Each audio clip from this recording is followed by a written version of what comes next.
folks. Is Kingdom Come Deliverance 2 based in 1403 in the Czech Republic, or is it based in 2025 in the middle of Ukraine? The answer is all up to you. It's all a matter of imagination. But moving on from that and into our next clip, we also were able to see that the Russians are still running out of equipment. This is an abomination. This is what used to be a 35mm anti-tank gun from World War II, and the Russians took the 35mm gun out and installed the 2A42 autocannon of a BMP-2 into the gun carrier. So it is technically a towed autocannon. I don't really know how to explain, but here's the clip. Вот такую вот хуйню изобрели. Вот эта пушка, это от БМП-2.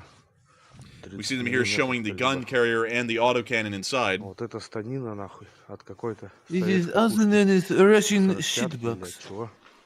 They call this the thing. Like it's a bring out the thing. Короче, вот так вот. Хотят ее на передок катить. Правда, я не понимаю, как это они думают сделать. They're going to jack some people up ancient style with this one. Brain flow at the bombard, you know, something like that. Man, they'd be bringing this thing on the battlefield and yelling "4" or whenever they fire it. Man, they bring this thing out, man. It's like the damn Middle Ages. Just to yell "loose" to fire it like they're releasing arrows or something like that. Yeah. Dude, oh man, dude, I would honestly, dude, you know, before long, man, the Russians are gonna be dressing up. Let's see here. One second, let me go pull this up. Hang on. Oh, well, I was going to try and pull up Russian knights, you know, like 14th century knights. There's apparently an aerobatic team in Russia called the Russian Knights. Did not know that, but there they are. Interesting. That's a nice color scheme. I like that. Honestly, that's not that bad, really. Like, that's actually But pretty obviously, I decent. don't like the country, but I mean, the color scheme's all right. Oh, you know, it's just a small... But let's see here. Medieval, that's what we're looking for. Here we go. Before you know it, man, Russians are going to be showing up to the battlefield like this fella right here. I don't know why he's got such a, like, a pose.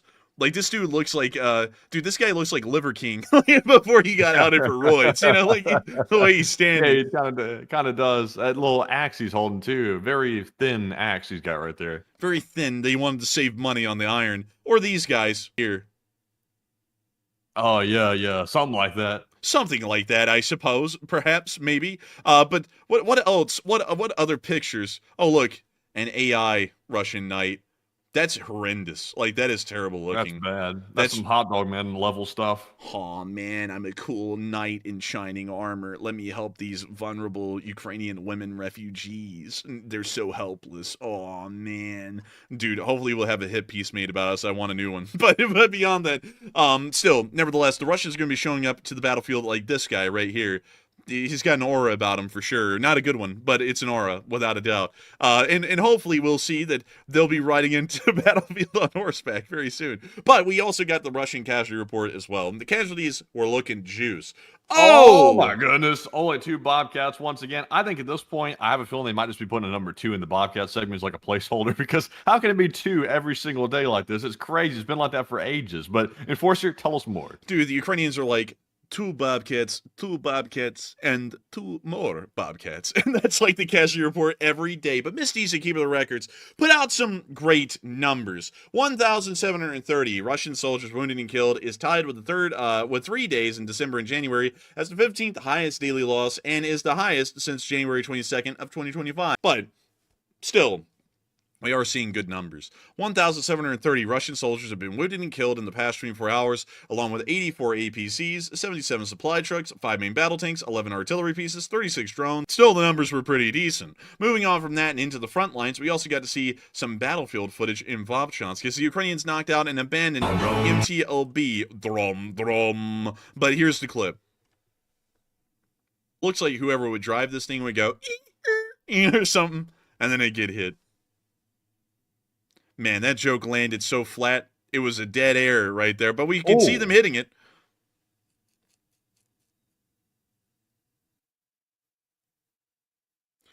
We see that they cooked it in Warsaw. I mean, sorry, correction. But moving on from that and into our next clip, we also got to see down near Kupiansk area a grad firing in the snow. How beautiful. That is beautiful right there. It's almost like perfect Photoshop. Bliat. Yes, very nice. Wait a minute, is the whole Ukraine war fake? You said Photoshop. Are we about to expose the deep state for their faking of the whole war? It's like the book 1984, Matthew. It's not even happening. We've been covering a lie. Blyat. They want to turn up the contrast, Blyat. It's propaganda. The fire was not this red, Blyat. It was not that red. It's fake. Man, you know, a propaganda, man, is what a British person does when they take a good look at something. But moving on from that into our next clip, we also get to see up in the northern area the Russians getting hit somewhat hard by anti-tank mines, no less. We just see them hovering the anti-tank mine over their dwelling. And this is what the Ukrainians call a no-knock warrant. Oh my lord! Oh, a no-knock demolition. Man. Man, I tell you what, man, very nice to see. But moving on from that,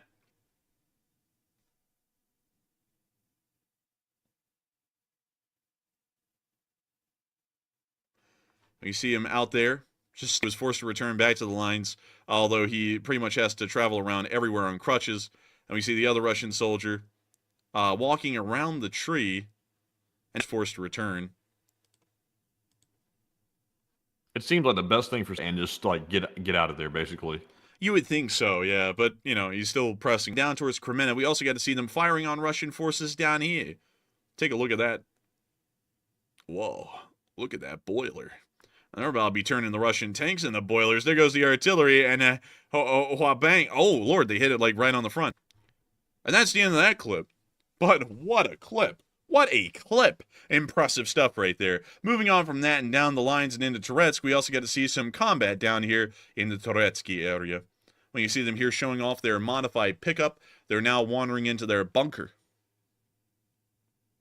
Man, they got all cinematic looking in here. Look at this. They're sitting on like a mound of ammo. That is beautiful. Oh, they got a car battery too. Oh, they got a truck. Someone's got to charge the eels, Matthew. They have to have the electric batteries. Yes. And also, I hope you feel better, Danny B. I see he's in the live chat. He doesn't feel that great today. It happens from time to time. So we will see you on Tuesday. It looks like he's leaving for the night. So good night to you. Oh, dang. Get well soon, Danny B. Get well soon.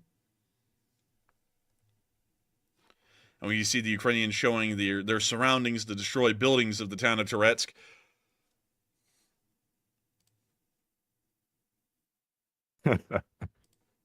Oh, man. Sometimes I want to ask the Ukrainians, have you ever been checked? man, that's deep. It is very deep, in fact. That's a medical fact. Oh, you see them getting the Mark 19 ready. Tunk, and there goes a grenade. They're about to be sending some more here in a moment. And there they go. They poppin'. They poppin', Jimbo. Also, have you seen that Sopranos episode where he's telling that other guy on the boat, he's like, have you been checked for Tourette's? And he does that whole little spill. And Yeah. Yeah.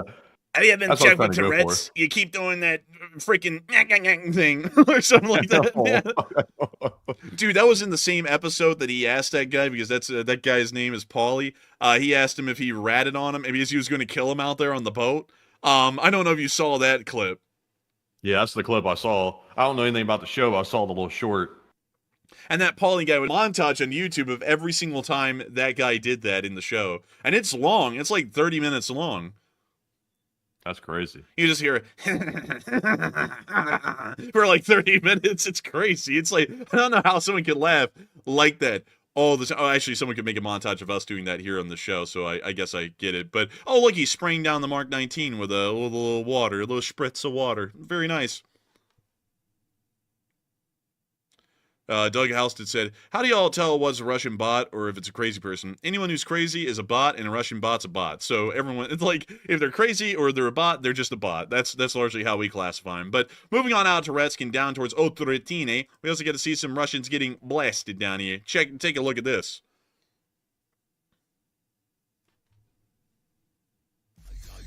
Okay.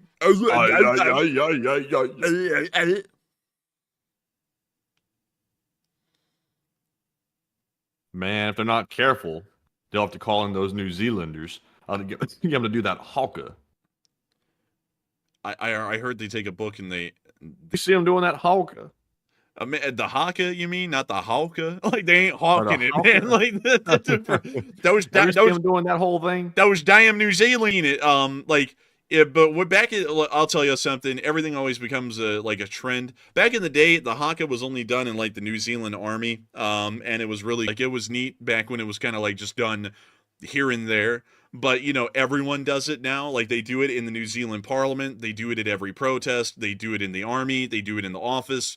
They do it everywhere. And I'm like, it's cool, sure, but you're not going to see me like going around everywhere here in the South, you know, like playing, you know, like that'll get old eventually. Like if you do that everywhere, you know what I mean? So, yeah, I've seen it, but like I've seen it too much at this point. Now I'm just like, eh. And also, a lot of people don't do it well. Like, I'm not gonna lie, man. Like, there were some people who would do it, and it'd be like, wow, that's scary, because it's supposed to be scary. And then, like, there's people who will do it in their office, and they're like, this is so funny and quirky. And I'm like, it's not supposed to be. It's supposed to be, like, menacing. Like, it's, like, you know, kind of taking the whole, like, aspect out of it. Yeah, I agree. I just see him doing it in the middle of like whatever New Zealand. It's whatever. It's a New Zealand issue. It's an internal affair. I shall comment on it. Well, you know, like still, I just gotta say, once someone does something too much, it just starts to move from cool to cringe. Like that's just largely how I classify things. Like for example, it's everywhere now. It's like that's cringe. But moving on from that and out of that little side note, and moving on down into the area of Pkrovsk, we were able to hear that the Russians are being pushed back by the Ukrainian counterattacks. The Ukrainian counterattacks are hitting at Pshchani and Kotlyne, and it does appear that the Russian Federation is on the back foot at this point and possibly getting pushed back. We've also been able to see that heavy artillery brought into the area is taking some decent losses, as a TOS-2, a brand new version of the TOS-1, was destroyed in the area, and from what we understand, those are highly rare at this point in the conflict. Moving on from that and down to Velika Novosilka, we also got to see some mortar fire in this direction.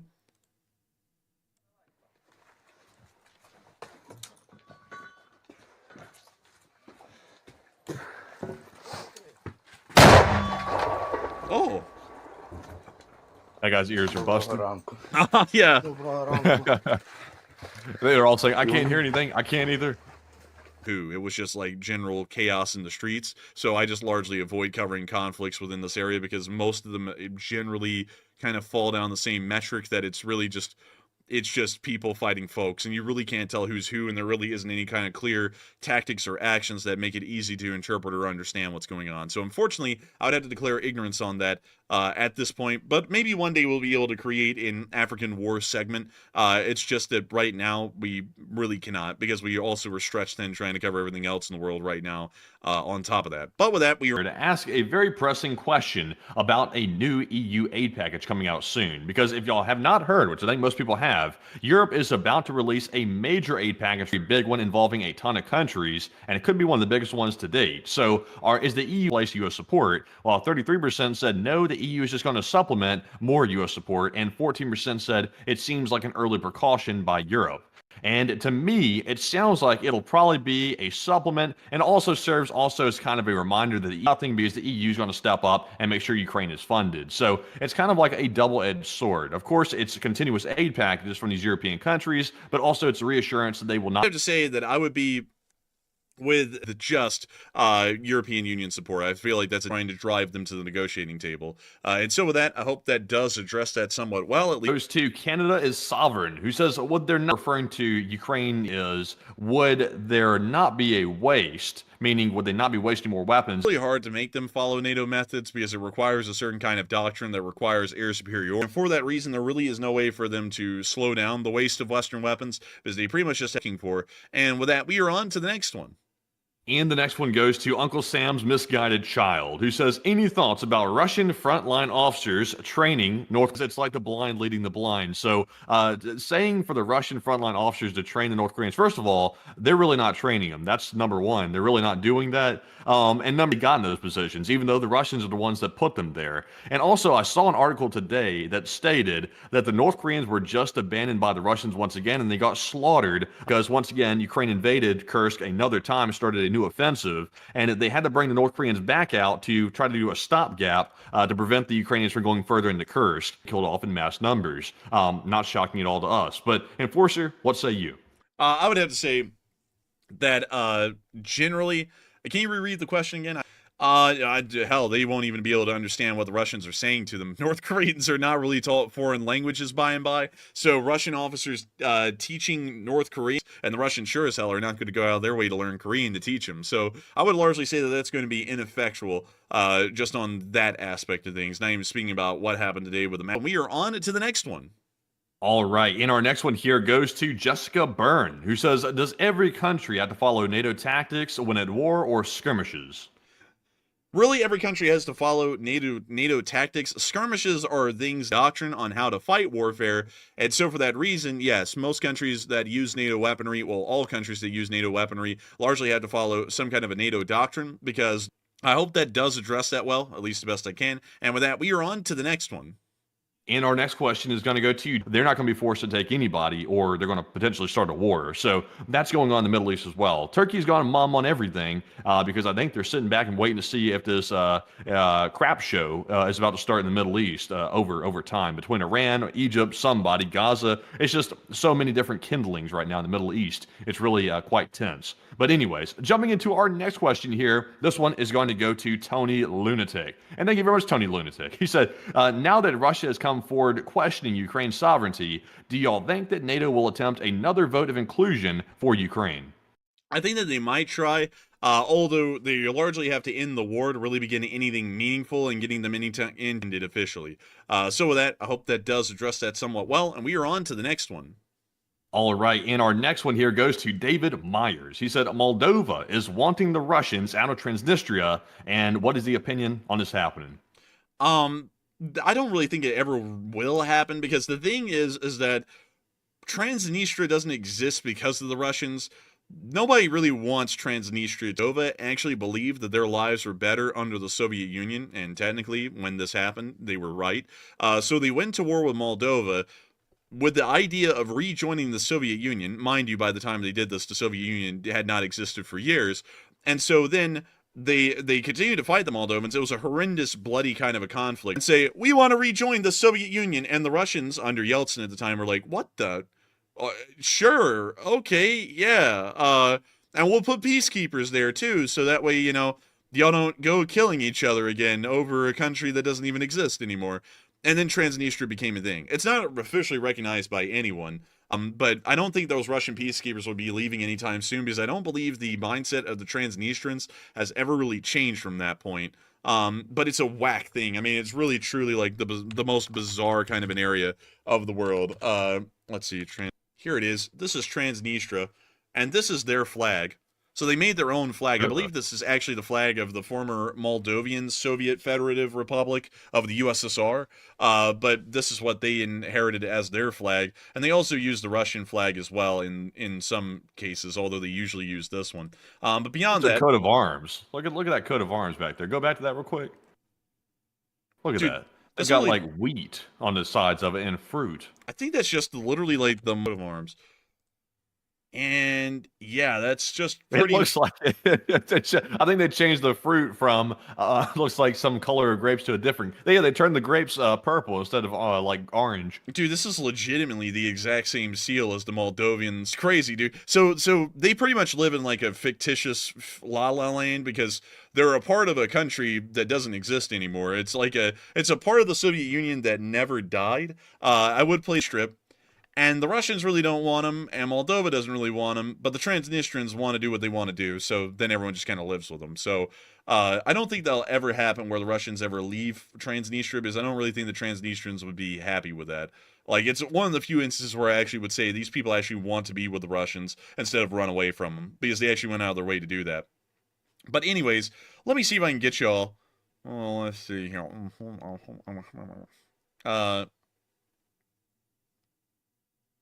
Shortly afterwards, oh, here we go, yeah. Shortly afterwards, a military conflict between the two parties started in March of 1992 and concluded with a ceasefire in July of that year. As a part of the ceasefire agreement, a three-party Moldova, Russia, and Transnistria Joint Control Commission and a trilateral peacekeeping force subordinated to the commission were created to deal with ceasefire violations. Although the ceasefire has held, the territory's political status remains unresolved. Transnistria is unrecognized but de facto independent semi-presidential republic with its own government, parliament, military, military, police, postal system, currency, and vehicle registration. Its authorities have adopted a constitution, flag, national anthem, and coat of arms. After a 2005 agreement between Moldova and Ukraine, all Transnistrian companies seeking to export goods through the Ukrainian border must be registered with the Moldovan authorities. This agreement was implemented after the European Union Assistance Mission to Moldova and Ukraine, called UBAM, took force in 2005. In addition to unrecognized Transnistrian citizenship, most Transnistrians have Moldovan citizenship,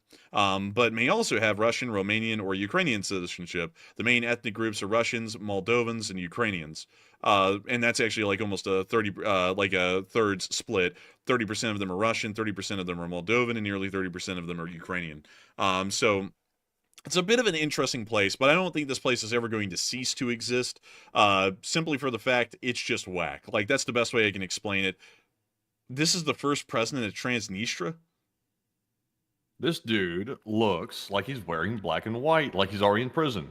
There's some fat bastard in Russia. They call he's an American or something, but he kind of looks like me. Guess who he is? And you win $5. I'm just kidding about winning $5. You're right, Bliat. Give me $5. I want the $5. You're not getting $5 over my cold dead body, Bliat. But beyond that, I don't even have $5. We trade in firewood in Transnistria. We're that freaking poor. Oh man, $5 won't even keep you warm, Bliat. You can't even buy the oil anymore. But man, you know something crazy? They're dropping off like flies. They had 475,000 people in 2015. In 2024, it's estimated they have 367,000. That's yeah, that's not good for them. That sounds like people don't want to stay. 25% of the population gone in 10 years. You don't see those kinds of population decline numbers ever. But still, oh wait a minute. The GDP per capita is $2,584. They might be poorer than Haitians.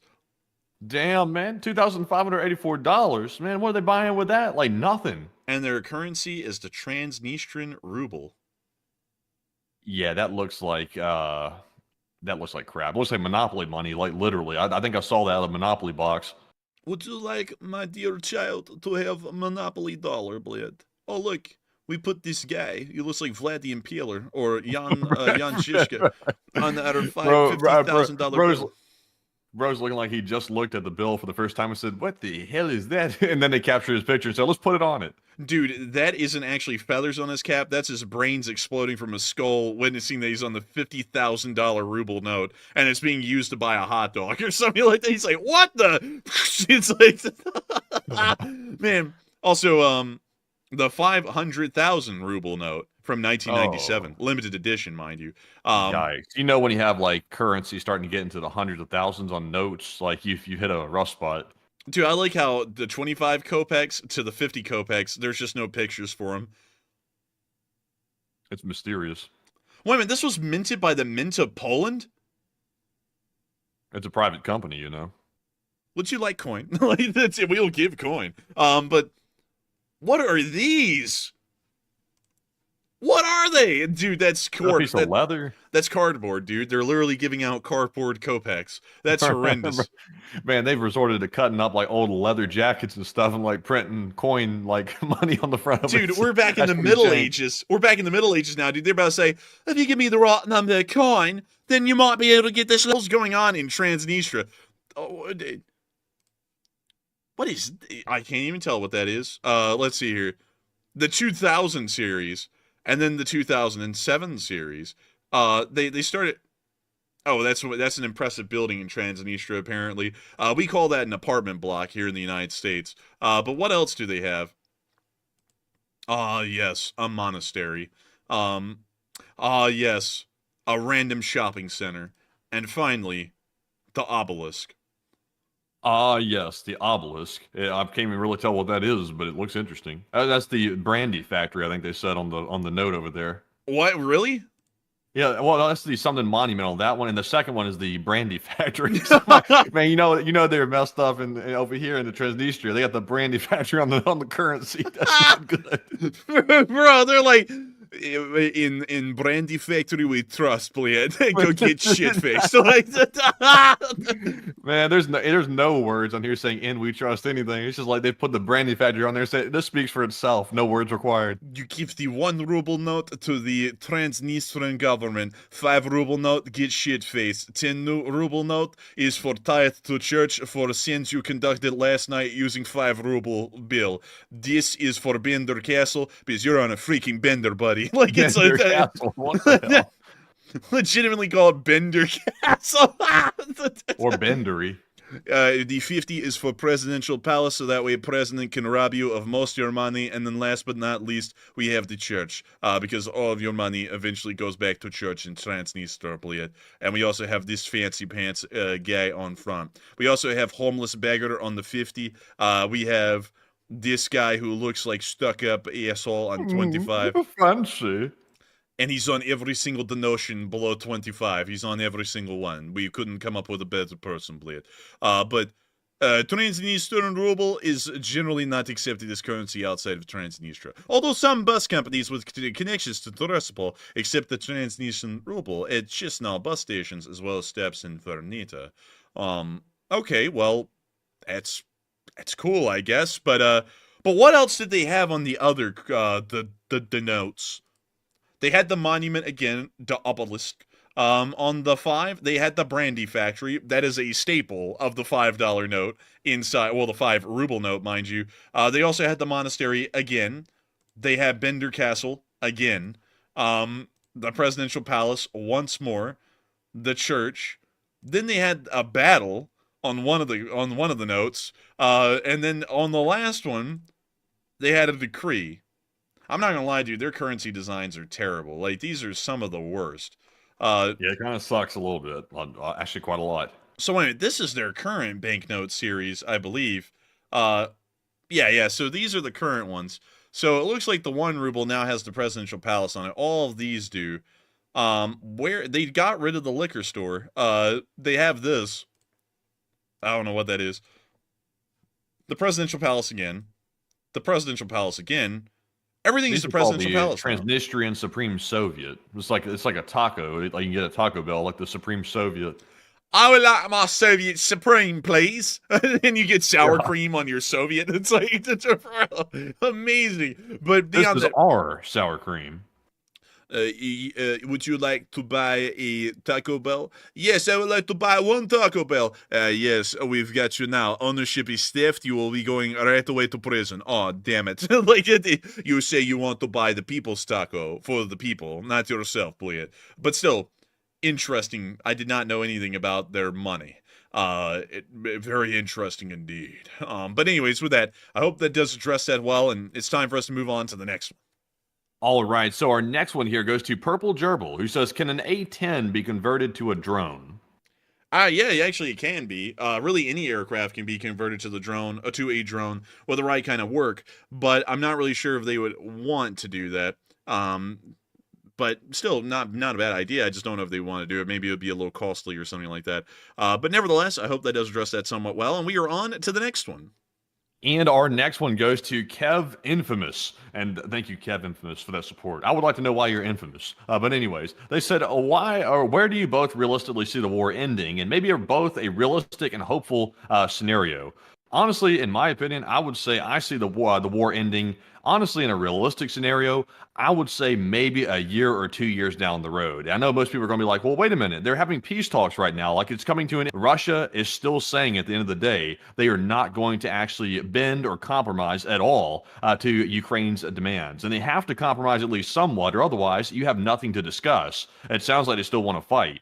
Ukraine's also saying they're not going to just give up their land just blindly like they are being suggested to do by the United States, or otherwise they're not going to agree to anything. So Ukraine's also still willing to fight as well. So it sounds like Europe is stepping up and sort of filling the gap here. And also the U.S. is not threatened to fully withdraw support. It's just simply a bit of a questionable thing right now, what to see where it goes. So I would say it sounds like Ukraine still has the support if everything keeps going status quo. And it sounds like Russia is still over there, doing whatever they've been doing the whole time, which is struggling. They're going to keep on going as well. So I would say the war's got some time left on it. It's not coming to an end next month. Russia will be realistic and back off and leave Ukraine. But, you know, that's like extremely hopeful. That's actually unrealistic on my part. So I think I'm going with the first option. But Enforcer, what say you? I would have to say that you hit that largely dead on the nail. I think the war is going to keep going for a while. It's really hard to say when it would end and how it would end at this point, but it's not coming to an end anytime soon, in my opinion, either. And so I hope that does address that well. And we are on to the next meeting that France is organizing with the UK and European countries tomorrow after leaders have grown concerned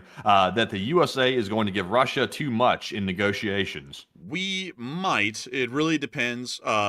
Like, I'll be honest, trying to talk about things in the diplomatic world is becoming incredibly difficult because everyone's trying to turn everything into something political, like tonight saying that the British might send peacekeepers into Ukraine. And it's, you know, we're now having to try and walk on pins and needles talking about an entire country, but somehow it's becoming a domestic political topic in the United States. I have no clue with that tomorrow, because if somehow all of Europe becomes a domestic political topic in the United States, then we're going to have a hard time talking about it without someone saying something to avoid people getting into fights over something that isn't even a domestic political topic, and yet people are acting like it is, and acting like we have a say in other nations' domestic affairs, which we don't. So with that, I hope that does address that somewhat well. And with that, we are on to the next one. And our next question goes to Glock Glock, who's there? Ellis party on the Eastern Front. They will probably need, and this is why it'll probably be untenable, a couple of hundred of them, maybe 200 or more, to be able to achieve air superiority on the front at all times. And I just never see a situation where they'll ever be given 200 F-16s. That is an incredibly large number of them and would be a massive financial investment, far greater than really any of the military support that we've given to them currently right now. And so with that, I hope that does address that the best I can. And with that, we are on to the next one.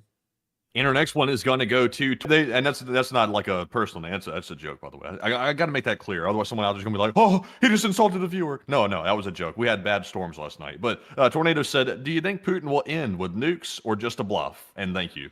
I think it's most likely going to be a bluff. I have a feeling that he understands mutually assured destruction is a thing, and everyone will end up getting killed. So with that, I hope that does address that somewhat well. And we are on to the next one. And we have a question from Troll Grinding Cheek Clapper, who's back yet again. And welcome back. It's good to see you. I've definitely not heard that one in a minute.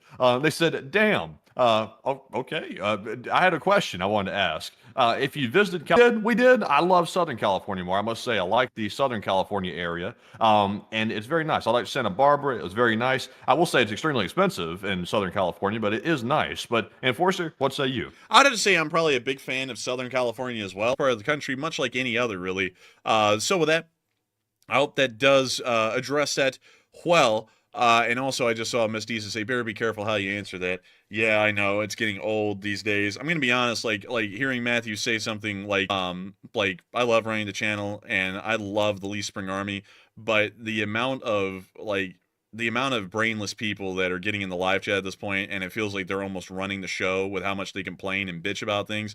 I think we're going to have to put a stop. I'm getting very tired of having to trip over my words and think about how something's said, or, you know, think of something like, oh, if I say I like Southern California, someone's going to try and make it sound like I'm a communist, but then if I say I like Iowa, then someone's going to say I'm a fascist, or something like, you know, like, this is getting ridiculous these days at this point. So I think what we're going to have to do, because I'd agree with you, Miss Deesa, like, and you know, and it's just getting ridiculous at this point. So from this point forward, I'm just going to say, if I see someone say something goofy in the chat, like if we make a joke and then someone wants to turn it into something else, they're just getting banned on the spot. Because I'm legitimately sick and tired of trying to be a little bit more lenient with folks and then having to walk on eggshells. And now it's not a lot of people. It's like 10 people in the live chat, but they will just talk so much, like, it's so much crap. It seems like the whole chat's saying something about it. So anyways, with that, I hope that does address it well, but I am a big fan of Southern California. It was pretty neat, incredibly nice, but Matthew is right. It was also really expensive as well. And so with that... Here goes to McDeath, who says, Enforcer Matt, is the U.S. Secretary of State and Lavrov talking about lifting sanctions against Russia? And I have heard the state horseman. They did speak today. I think they spoke over the phone. So once again, they're playing phone tag. So that appears to be the majority of communications with the Russians between the U.S. is, of course, over the phone. So not exactly in person, but it sounded like it seemed like you're getting along with the Russians. That does not mean they're actually going to lift sanctions, because I think that might be a decent ways off before we actually do that. Because if we were to lift sanctions, that would pretty much remove any restriction that the West has put on Russia to crumble their economy, and would reverse all the effort and progress we've taken to make sure Russia can't wage war against Ukraine. Talks happening. So I would say that's the case. But Enforcer, what say you? I would have to say I don't believe sanctions are going to be lifted until there's an actual peace agreement, because if we're removing that leverage over them to just continue that or even add further to them, we really are pretty much giving the Russians hearing that their economy may start to recover at that point. So with that, I hope that does address that well, at least in my opinion. And with that, we are on to the third to last question of the night. And this one is going to go to, looking through here, this one goes to Phoenix Xavier, who says, I think Russia should be split into several smaller countries after the war is over and they collapse. And how many would you both recommend? I would say none. After the war, that's really an internal thing on them, and if they somehow split into multiple countries, then I'm fine with that. But generally, carving up countries creates more problems than it fixes. Like, for example, look at the Middle East. Well, really look at Europe or post-wars to try and create better situations. It honestly ends up creating even worse situations. If the people inside of Russia want to split off and make their own countries, good on them. All for it, but I don't think we should go in and carve up a country at all, because it's just going to create even more problems than we ever would have hoped to have tried and fixed in the first place. Our own people are wanting to split up and separate on their own. So with that, I hope that does address that. Go to, let's see here. This one goes to Avari Mendabradis, who said, what public intelligence is available to indicate how these targeted refineries have been... Rising price of gas in Russia is our best bet on how much damage is being inflicted, and the price of gas in Russia is skyrocketing. It's almost to the price that it is here in the United States, which a lot of people would say, oh, well, that doesn't sound too bad. But of what a U.S. citizen makes on average as a median income, the Russians make 20% of that. So for gas to cost, say, $3 or $4 a gallon over there, or however much it is a liter, that is crushing the Russians. They usually get theirs wholesale, so they might be able to get the cost down just a little bit extra. But with that, I hope that does address that well, and we are on to the final question of the night. And so, who is the lucky last person to throw in the lucky last question of the night? All right, and this one is going to lab, and I think other people have been asking for one character. It is the Marmot. Bring him out. We want Marmot. Man, we gotta have the Marmot here. Man, we gotta have the Marmot. Let me go get the Marmot real quick. And, oh, hello there. Hey! Hello there. Governor. Hello, Governor. We've hit the goal. We've hit 3,600. Ukraine. I love to see it. I love to see it. Another Sunday on February the 16th, one day after the enforcer's birthday, a tremendous amount of funds raised for Ukraine. It must make the fly weep, because even though he says he's for Ukraine, he hates to see us raise funds for Ukraine. He calls it a grift. Aw, man, I need a desk and a chair and a trip to DC. Now I'm not really able to make money off of the Ukraine war people because they realized I'm a bullshitter. So now I'm going to move entirely onto U.S. politics and try and live off of that. 4,000 to 2. Aw, man, it's over. It's so freaking jover. Aw, man. But nevertheless, we love Alan the Marmot, and we love the Marmot. We love the Marmot. A great thing. It's a wonderful thing. And I hope that y'all have enjoyed tonight's stream tonight. It actually wasn't that big of a stream. Generally, I got to be honest, when we plug fundraisers a lot at the start, it kills our viewership. So we got a peak of 8.3 thousand viewers tonight, but 53,000 people have watched this stream since it began. And I got to give a huge thanks and a shout out to each and every single one of y'all who has watched this stream tonight, because we're incredibly grateful and appreciative. Make sure to hit that like button. Please make sure to subscribe, because we run this stream 6 days a week, every single day, but Mondays at 10 p.m. Eastern Time. And so a big thanks to you all once again for watching. And let's see, who's this fella here, man? Who is this guy? Who is this guy? Let's see here. Let's see. That fella, he appears to be a gamer, I think. A gamer? A gamer, you say? Gaming. My question to you, my question to you, good sir, is how do you like Kingdom Come Deliverance 2? I'm interested in that one. But nevertheless, Nevertheless, I do thank you all so much once again for watching, and if y'all have enjoyed, please make sure to like, comment, and subscribe, and we will see you all on Tuesday at 10 p.m. Eastern Time to cover the next 48 hours of news from around the world. And so with that, good night, good luck, take care, stay safe, Slava Ukraini, and long live the Leaf Spring Army. The Leaf Spring Army will never die. And with that, folks, thank you all for joining us once again on another Sunday night. And as somebody said, early night. No, we're only early actually by 9 minutes tonight because the fundraisers always end about 11:30 or so. So thank you to all 54,000 people that have joined us by the end of the Sunday night fundraiser stream. And thank you all for smashing the like and helping to bring us up to 2,700 likes by the end of the stream. And once again, folks, you'll be hearing from us all probably tomorrow midday if there is enough news for a short war video. And of course, we will be streaming once again on Tuesday night to bring to you the rest of the news that's happening tomorrow, tonight, and also on Tuesday as well. So be sure to join us then. And with that, Slava Ukraine, Herom Slava, get some rest, and good night.